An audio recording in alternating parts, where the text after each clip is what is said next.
Kebodohan bermula kita tidak mengenal diri kita. Oh, ya. Kita bodoh terhadap diri kita. Kita menganggap diri kita hanya jasmani. Kita menganggap hanya kemegahan duniawi dan materi itulah sumber kebahagiaan. Kita tidak mengenal bahwa kita ini makhluk kompleks. Ya. Berapa banyak orang yang kaya raya, yang kekuasaannya luar biasa, tapi tetap menderita karena dia punya hati. Belajar memahami dunia dan apa yang kita percaya tidaklah mudah. Menjadi berilmu seharusnya adalah juga menjadi lebih banyak mendengar dan mengerti akan perasaan manusia lain. Saya Sheryl Hatumesan dan kali ini bersama seorang pribadi yang memberi contoh nyata akan rendah hati walau beliau sangat mengerti. Abi Quraish Shihab. Yuk kita dengar Sahabat Bicara. Assalamualaikum Abi. Waalaikumsalam warahmatullahi. Abi, Sheryl seneng banget, gak tahu gimana, seneng banget bisa nyampe di sini kayak mimpi. Alhamdulillah. Aku mengidolakan Abi udah dari beberapa tahun lalu, dari sebelum menikah. Lumayan ada beberapa buku-buku Abi yang aku baca dan sekarang ada di perpustakaannya kayak gak percaya Abi. Ya. Alhamdulillah. Abi, ini karena kita pas banget ada di perpustakaan. Kita tahu kalau di Indonesia itu budaya membacanya nih masih kurang banget gitu loh Abi kan. Betul. Gimana caranya biar kita di keluarga tuh membudayakan budaya baca itu? Karena menurut Sheryl budaya baca itu benar-benar penting luar biasa. Betul. Membaca syarat kemajuan kemanusiaan adalah membaca. Itu sebabnya wahyu pertama Tuhan adalah perintah membaca. Nah, pertanyaan Anda, bagaimana kita membudayakan itu? Kita harus tahu bahwa anak kecil itu sejak kecil punya sifat ingin tahu. Nah, disinilah bermula orang tua harus pandai-pandai menggunakan kecenderungan anak untuk ingin tahu itu untuk mendorongnya membaca. Ya. Nah, itu nanti akan muncul sedikit demi sedikit sehingga dia dewasa. Apalagi anak kecil juga punya kecenderungan untuk meniru. Nah, sehingga orang tua, kakak-kakaknya harus pandai-pandai memberikan keteladanan bagaimana seharusnya menambah pengetahuan dengan membaca. Nah, hanya saja sayangnya sekarang memang anak-anak kecil bahkan mungkin umur setahun sudah diajar membaca tapi dikasih HP. Gadget ya Abi ya. Nah, ini sangat berbahaya. Nah, karena itu dalam konteks mengajar membaca, anak harus didampingi. Bukan hanya didampingi dari sisi masa yang diperlukan untuknya bagi membaca, jangan sepanjang hari supaya ibunya bisa bebas kemana-mana, bisa ini, kasih aja dia ini. Nah, didampingi sehingga tercukupi secara sehat masa dia membaca, dan yang tidak kurang pentingnya adalah terseleksi apa yang dia baca. Itu dengan demikian kalau orang tua memberi contoh itu anak akan meniru terus sampai dia dewasa. Dan kalau dia sudah hobi membaca, Anda sudah tidak bisa melarang lagi dia untuk membaca. Betul. Jadi budaya itu dari orang tua ya. Bermula dari orang tua dengan memanfaatkan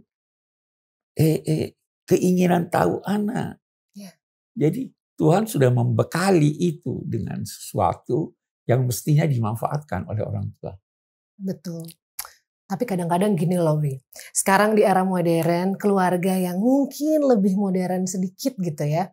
Kadang istrinya udah bekerja sibuk ya, terus suaminya, terus akhirnya di rumah, jangankan kita budaya baca, jadinya banyak sekali rumah tangga yang tidak bertahan karena era modern ini jadinya kita lebih individualis gitu, Abi. Nah, gimana Abi? Ya, harus dilakukan introspeksi, gitu. Harus ada pembagian kerja. Jangan kita meniru sesuatu, bahkan jangan menerima sesuatu yang bisa merugikan kita. Kita harus saya tidak berkata bahwa tugas ibu semata-mata hanya mendidik anak, dan tidak juga berkata bahwa ayah terbebaskan dari kewajiban mendidik, tapi harus ada kerjasama antara ibu dan ayah. Sehingga anak terdidik dengan baik, tidak dikorbankan oleh kepentingan yang tidak mendesak. Ya kan? Ya. Ibu sibuk pergi nonton kah, pergi arisan kah, pergi ini, anak ditinggal dengan pembantu misalnya. Tidak benar itu. Oke. Jadi memang harus kerjasama bersama-sama gitu ya. Bersama-sama. Itu dia. Ada yang menarik nih Abi, kadang-kadang kita bingung untuk mengajarkan anak konsep Tuhan. Nah, apa yang sebaiknya kita ajarkan basic pertama kalau anak bertanya Tuhan apa sih gitu loh Abi? Sekarang begini, tadi saya katakan anak memiliki kecenderungan ingin tahu. Sebelum anak bertanya apa Tuhan, tentu ada sesuatu yang terlintas dalam benaknya sehingga dia bertanya apa Tuhan. Nah, yang terlintas dalam benaknya itu hendaknya diusahakan oleh orang tuanya supaya itu yang terlintas. Nah, jangan yang terlintas di dalam benaknya sesuatu yang disampaikan oleh orang tua yang sebenarnya tidak perlu dia ketahui. Nah, bagaimana itu? Pertama kita lihat orang tua, kakak-kakaknya harus sering-sering mengucapkan kata Tuhan. Bagaimana? Nah, habis makan, puji Tuhan. Gitu. Melihat sesuatu yang mengagumkan, subhanallah, maha takjub ciptaan Tuhan. Karena sering terucapkan syukur kepada Tuhan, ini kepada Tuhan, anak akan bertanya, apa sih Tuhan? Iya kan? Iya, betul. Disinilah orang tua mulai menjelaskan apa itu Tuhan.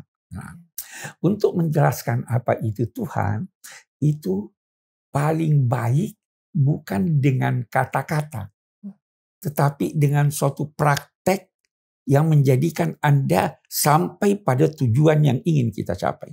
Mari misalnya, kita ajak dia keluar, kita lihat, kamu lihat ini tumbuhan kecil ya. Ini lebih besar. Kenapa bisa yang kecil ini jadi besar? Anak bertanya. Dia tidak tahu jawabannya. Yang melakukan ini Tuhan. Dia kenal Tuhan sekarang. Kamu lihat itu pelangi yang begitu indah. Kenapa itu? Itu ada matahari. Itu ada bulan. Ada ini. Nah, jadi dari pengalaman kesehariannya, dia mulai mengenal Tuhan. Itu waktu dia kecil. Nah, baru sedikit demi sedikit dia diantar untuk mengenal Tuhan melalui logikanya yang sederhana. Jadi misalnya, paham dulu. Ya, setelah dia paham, ada suatu kekuatan yang sangat hebat nih. Ini kok bisa yang kecil tadi bisa jadi besar. Ini kok bisa begini indah. Ini kok bisa ini. Itu ada Tuhan. Bagaimana sih Tuhan itu? Saya ingin tahu Tuhan. Anak kan bertanya begitu. Nah, kita beri lagi dia contoh. Tuhan itu wujud di mana-mana. Dimanapun kamu berada, Tuhan ada di situ. Tapi saya tidak lihat. Nah, tidak semua yang kita tidak lihat itu tidak ada. Nah, baru suruh dia berhitung. Katakan begini. Sebelum 10 berapa? 9. Dia jawab 9. Sebelum 9? 8. Sampai sebelum 1? 0 gitu jawabnya. 0. Kita tidak tahu nol apa. Iya. Tapi ada sebelum satu. Betul. Itulah Tuhan. Nah ini anak akan paling tidak di dalam logikanya itu sudah tergambar ada Tuhan. Apalagi kalau dalam keseharian itu ibu, bapak, puji Tuhan, syukur Tuhan, Tuhan mohon ini, mohon itu tertanam di dalam hati anak sejak kecil. Karena apa? Karena memang dalam pandangan agama, kehadiran Tuhan itu ada pada setiap orang. Ya, kalau dalam bahasa agama itu fitrah. Semua orang. Itu sebabnya dalam Islam, Fir'aun pun yang mengaku Tuhan pada akhir hayatnya mengakui adanya Tuhan. Karena ada dalam diri kita. Iya, betul. Itu kalau ada seorang filosof Amerika, William James, berkata begini, Anda bisa masuk ke suatu masyarakat tidak menemukan bioskop, tidak menemukan pasar, tapi tidak mungkin Anda masuk dalam suatu masyarakat yang tidak ada tempat memuja Tuhan. Kenapa? Karena manusia memiliki dua sifat yang tidak bisa terlepas dari dirinya. Harap dan cemas. Kalau harapannya kepada makhluk habis, tidak putus harapannya. Dia mengharap pada Tuhan. Cemas juga begitu. Sama ya, Abi. Nah, jadi dia bilang, kita tidak bisa bayangkan manusia ini tidak mengenal Tuhan. Tetapi itu tereduksi. Karena kegiatan sehari-hari kita lupa dan sebagainya. Nah ini yang mulai kita ingatkan pada anak. Tentang wujud Tuhan. Betul, setuju ya. Pendidikan agama tuh menurut aku memang bukan dari sekolah, dari mana-mana, tapi dari keluarga. Dari keluarga. Di sekolah berapa jam lah dia di sekolah. Banyaknya di keluarga. Iya. Jadi sesimpel yang tadi Abi bilang, ya dalam perbuatan kita sehari-hari pujilah Tuhan. Jadi dia tahu. Jadi dia bertanya, apa sih Tuhan? Tapi kalau dipuji Tuhan, siapa sih Tuhan? Diajarkan dia, itu Tuhan begini, itu Tuhan begini. Betul. Tapi Abi, sekarang ini aku lihat kan anak-anak begitu banyak hal-hal yang negatif lah di luar sana seperti itu. Nah, Abi melihatnya apa nih yang menjadi musuh bersama di era modern ini?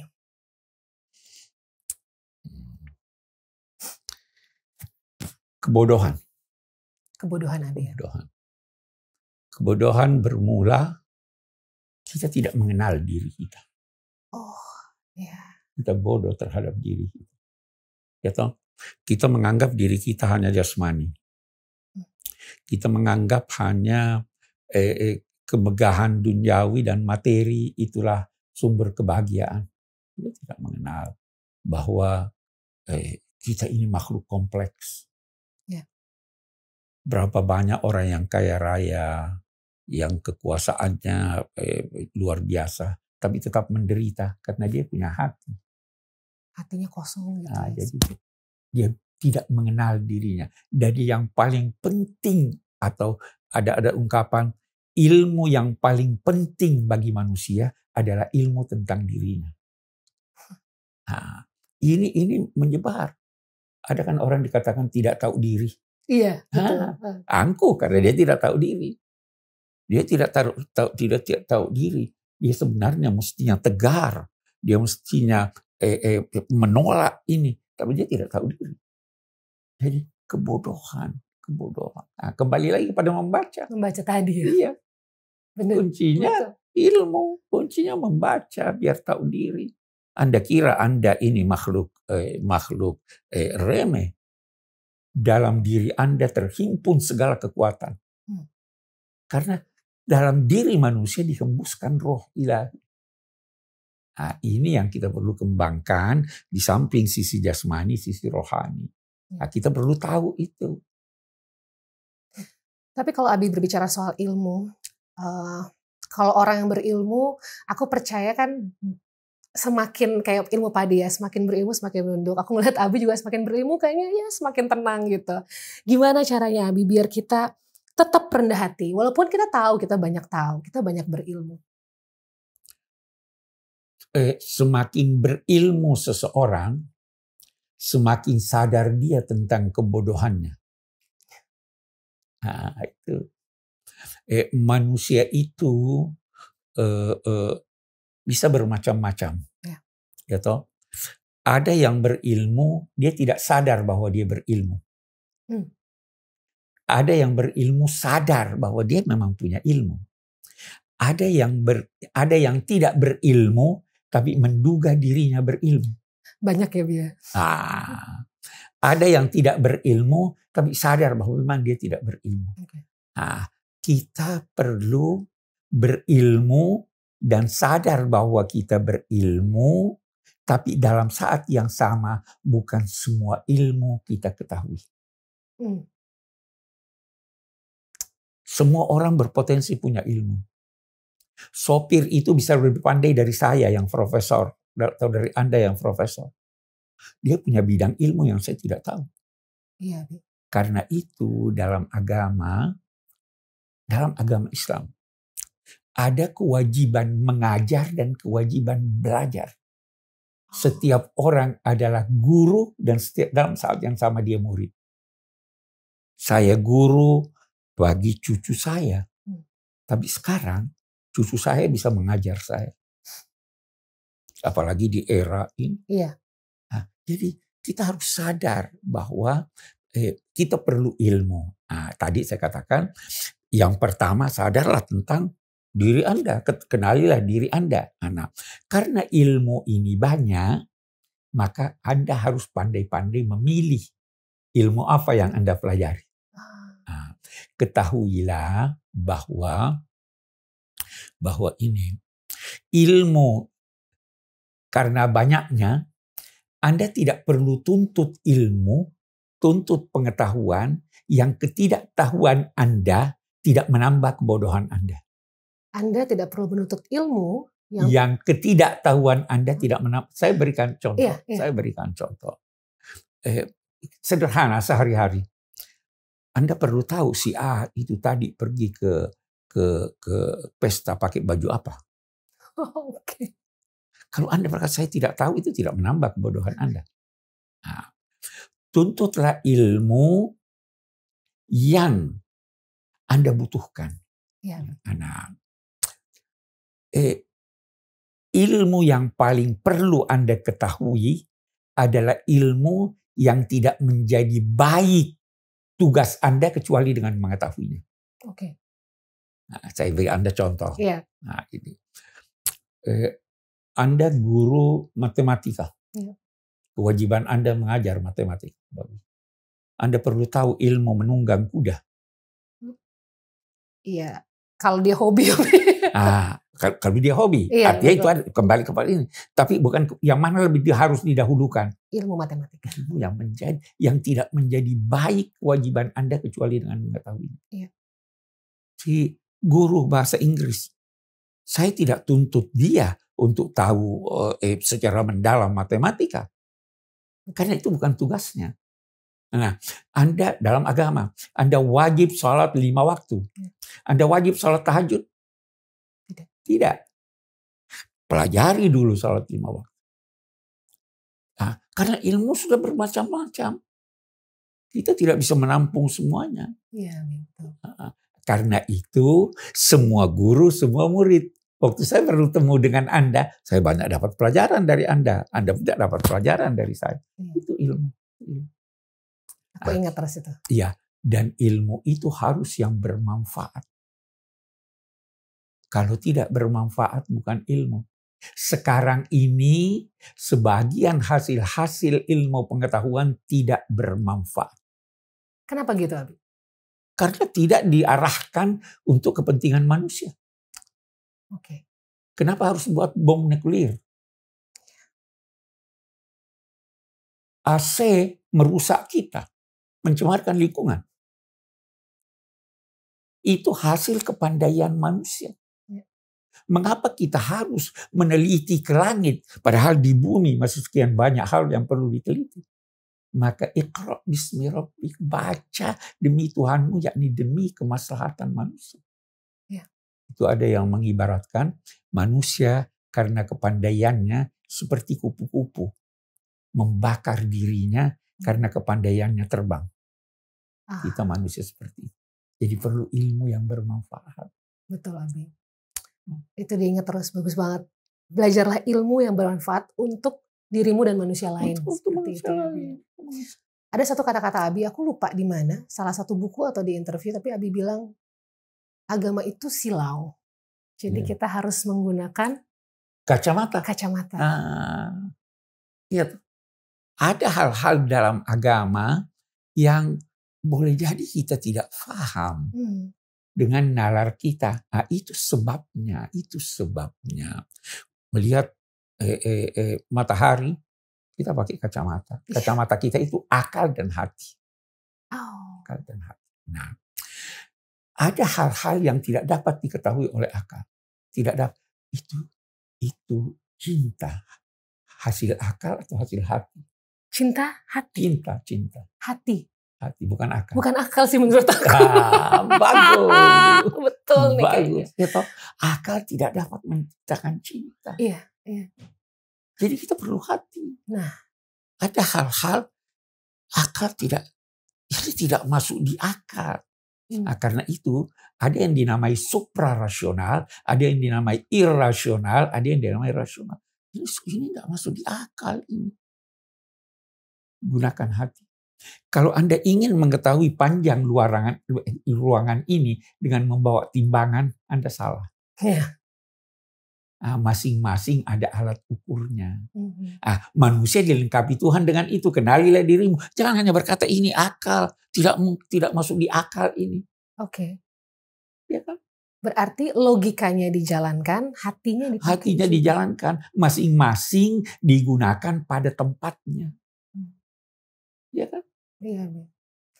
Ya, karena untuk mendalami nilai agama, sepertinya kalau hanya memakai logika sulit ya. Iya, ada hal-hal dalam agama yang memang kita bisa pahami mengapa demikian. Tapi akal itu tugas utamanya dan wilayah kerja utamanya alam fisika. Sedangkan agama berbicara tentang alam fisika dan alam metafisika. Iya. Bagaimana itu hari kemudian? Akal tidak bisa tahu apa yang terjadi sesudah mati. Ada tulisan, ada buku Life After Life. Orang-orang yang mati suri berbicara tentang itu. Nah, itu yang bisa tahu hati. Hatilah yang menciptakan iman. Saya percaya ada istri lihat suaminya berjalan dengan seorang perempuan lain berselingkuh. Apa katanya? Saya lihat dengan mata kepala, tapi hati saya tidak bisa percaya. Iya, betul. Hati di sini. Iya. Jadi makanya kadang-kadang kita kalau mencintai seseorang, hatinya hatinya saking tertutup cinta, akal pikirannya tidak digunakan. Jadi karena itu gunakanlah akal, tetapi sandingkan akal dengan hati. Gunakanlah hati, tapi sandingkan hati dengan akal. Jadilah manusia yang utuh. Ini nyambung dengan kata-kata Abi. Aku lihat waktu itu, katanya kalau mencintai seseorang, berilah ruang untuk dibenci. Ya betul. Iya. Ya, beri dia ruang untuk dibenci. Dan kalau membenci seseorang, beri ruang untuk kembali.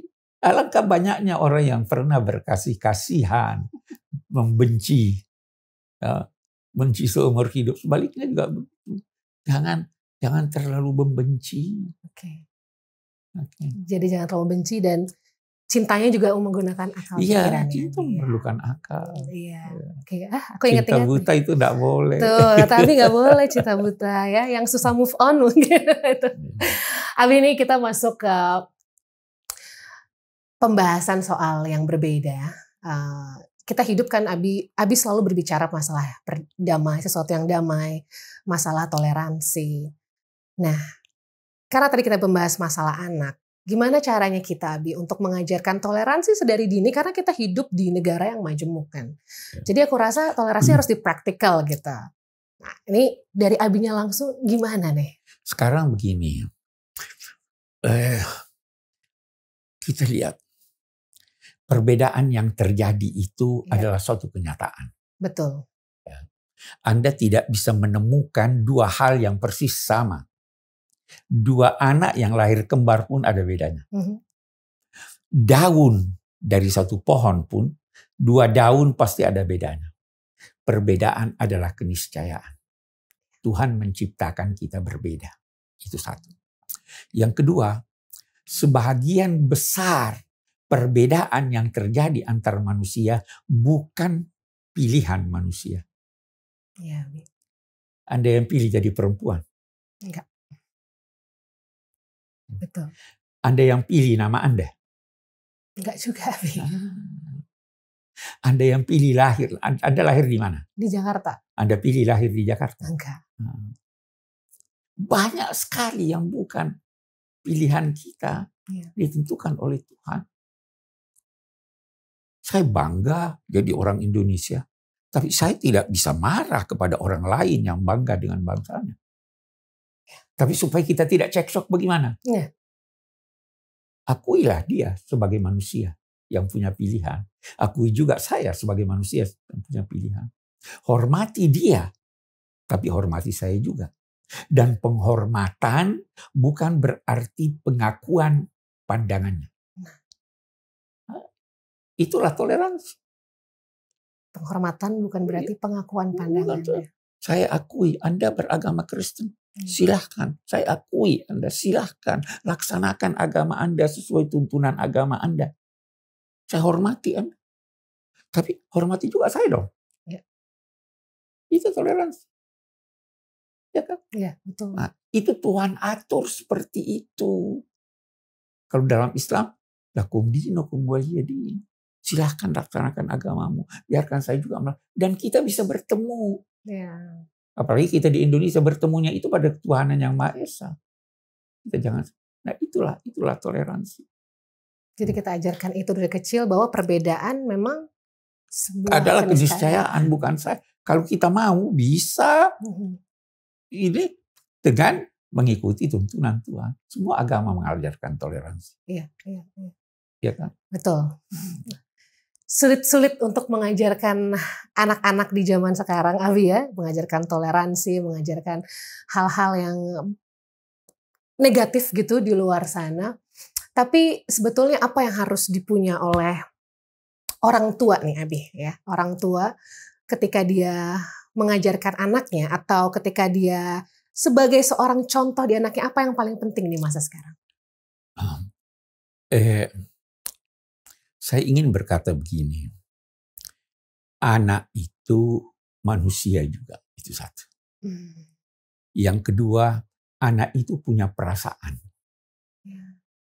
Sejak kecil dia punya perasaan. Jagalah perasaannya. Anak itu punya kepribadian. Sehingga dia punya kecenderungan.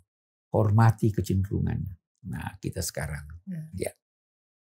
Karena itu orang tua, jangan memaksa anak melakukan sesuatu yang dia tidak senangi selama apa yang dia tidak senangi itu dibenarkan. Yes. Satu. Yang kedua, jangan bebani anak melebihi kemampuannya. Jangan berkata kamu harus ranking 1. Boleh jadi dia tidak jadi ranking 1.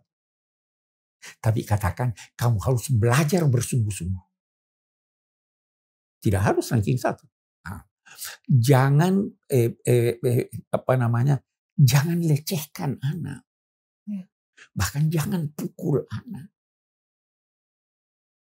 Jangan maki anak. Karena memakinya menanamkan dalam dirinya rasa rendah diri. Puji dia. Oh, ini sudah bagus, tapi kamu harus perlu tingkatkan. Jangan terlalu takut dengan tindakan anak. Ada ungkapan, belajarlah dari monyet bagaimana mendidik anak. Bagaimana monyet mendidik anak. Anaknya itu kalau mau naik tangga dibiarkan. Ibunya dari jauh hanya melihat. Diperhatiin aja ya. Dia perhatiin. Kalau bahaya baru dia turun tangan. Kalau kita ibu-ibu, jangan naik tangga nak. Ini. Bahaya. Biar dia ini. Kalau dia berbahaya baru kita turun tangan. Sehingga anak berani untuk mengambil tindakan dan bertanggung jawab dengan tindakannya. Jadi sejak dini itu mendidik itu harus disiapkan sebelum kawin. Oh.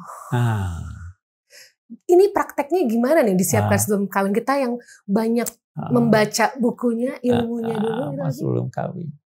Pilih jodoh Anda. Betul. Ya kan? Yang betul ya. Pilih jodoh Anda. Ada yang dinamai gen. Yes. Berpengaruh kan? Iya. Pilih-pilihlah. Bobot, bibit, dan bebek. Itu sebelum kawin itu. Iya. Pilih-pilihlah pasangan Anda yang berakhlak, yang beragama. Kalau tidak, itu menular pada anak. Dan mendidik anak itu di malam pertama perkawinan sudah harus didik anak. Kaget Anda. Caranya gimana? Itulah. Saya beritahu Anda. Iya, coba ini rahasia besar nih. Saya beritahu Anda. Kalau Anda masakan untuk tamu, beda enggak perasaan Anda sewaktu masaknya untuk orang biasa tuh? Iya, beda. Ada pengaruhnya pada masakan? Katanya ada, karena kita masaknya pakai cinta. Itulah. Itu ya, Bi. Itulah di malam pertama apabila terjadi pembuahan itu cinta mengalir pada anak. Kalau dalam agama disuruh berdoa pada Tuhan. Oke. Supaya suasana keagamaan, suasana kerohanian. Ada penelitian di malam tahun baru banyak orang minum-minum dan sebagainya. Kemudian apabila terjadi pembuahan pada malam itu, sebagian anaknya itu lahir cacat atau lahir penakut atau lahir ini. Karena itu tadi rasa cinta. Jadi sejak itu dimulai dengan niat yang baik. Niat yang baik, doa yang baik. Waktu dalam kandungan kita sudah didik anak. Waktu menyusukan, didik anak. Jangan setiap menangis dikasih susu. Ajar dia bersabar. Demikian seterusnya. Ya kan itu. Betul. Ini jadi kayak ada lagi di satu buku Abi yang perempuan. Abi tulis orang tua itu selalu harus ingat bahwa kewajiban anak itu terhadap orang tua jangan sampai kehilangan hak-haknya. Betul. Jangan sampai kehilangan hak-haknya. Bukanlah kewajiban berbakti kepada orang tua menyangkut hal-hal yang menjadi hak anak untuk memilikinya sehingga dia berkorban untuk itu. Anak perempuan tidak setuju kawin, boleh tidak dipaksa? Iya kan? Iya. Ada anak punya bakat untuk ini, saya ingin belajar di kedokteran atau saya ingin belajar olahraga. Silahkan, semua ilmu baik. Jangan paksa dia, enggak, kamu harus belajar ini, kamu harus belajar ini. Nah, kenali dia. Anak juga mengenali, bakat saya begini, keinginan saya begini. Itu mendidik. Ya. Dan jangan bedakan antara anak perempuan dan anak laki. Gimana tuh Abi? Iya. Masing-masing punya keistimewaan. Ya. Jangan berkata perempuan itu hanya untuk di dapur, tidak usah melanjutkan.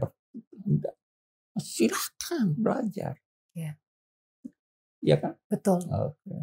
Tapi mungkin satu pertanyaan terakhir ini ya. Dan pertanyaan-pertanyaan ini suka banyak ada di sosial media Sheryl gitu. Pertanyaannya bahwa perempuan kan memang sudah kodratnya untuk menjadi pendamping laki-laki. Laki-laki juga menjadi pendamping perempuan.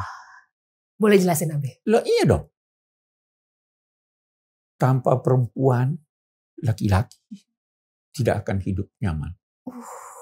Itu aja di buku perempuan itu saya katakan itu seperti gitar tanpa senar, ya toh? Iya, betul. Seperti perahu tanpa layar. Laki-laki membutuhkan perempuan membutuhkan laki-laki. Kalau Al-Quran berkata, hunna libasun lakum wa antum libasun lahunna. Perempuan itu pakaian buat kamu. Kamu pun pakaian buat dia. Pakaian apa artinya pakaian? Kita butuh pakaian untuk menutupi kekurangan kita. Istri menutupi kekurangan kita, suami menutupi. Ya. Pakaian adalah berfungsi memelihara kita dari sengatan dingin dan panas. Perempuan memelihara laki-laki dari sengatan dingin dan panas. Ya. Pakaian berfungsi membedakan Anda dengan yang lain. Oh, ini perempuan, istrinya siapa ini? Sudah berbeda ini, walaupun namanya sama. Jadi masing-masing membutuhkan. Ya. Tapi karena masing-masing memiliki kelemahan dan keistimewaan, maka mereka harus bekerja sama. Jangan berkata perempuan lebih rendah dari laki-laki. Dari segi kemanusiaan sama. Ya. Semua yang lahir ini lahir melalui perempuan. Tidak ada yang melalui laki-laki. Sekian banyak pekerjaan yang berat dilakukan oleh perempuan, tapi ringan dilakukan oleh lelaki. Betul. Tetapi sekian banyak pekerjaan yang dilakukan oleh perempuan, tapi tidak bisa dilakukan oleh lelaki. Bukan hanya ringan. Yang mana lebih hebat sekarang? Perempuan. Ya, toh? Laki-laki tidak bisa melahirkan, tidak bisa menyusukan. Jadi kerjasama. Kerjasama, Abi, ya. Tidak boleh ada yang merasa superior di antara Tidak yang boleh lain. ada yang merasa. Apalagi semakin tua, semakin kita butuh. Gitu. Iya. Oke. Abi, saya mau ngucapin terima kasih banyak. Makasih. Waktunya, ilmunya. Damai banget kalau udah ngobrol sama Abi, dan mudah-mudahan ini menjadi manfaat untuk orang lain ketika didengarkan. Insya Allah. Terima kasih, Abi. Terima kasih.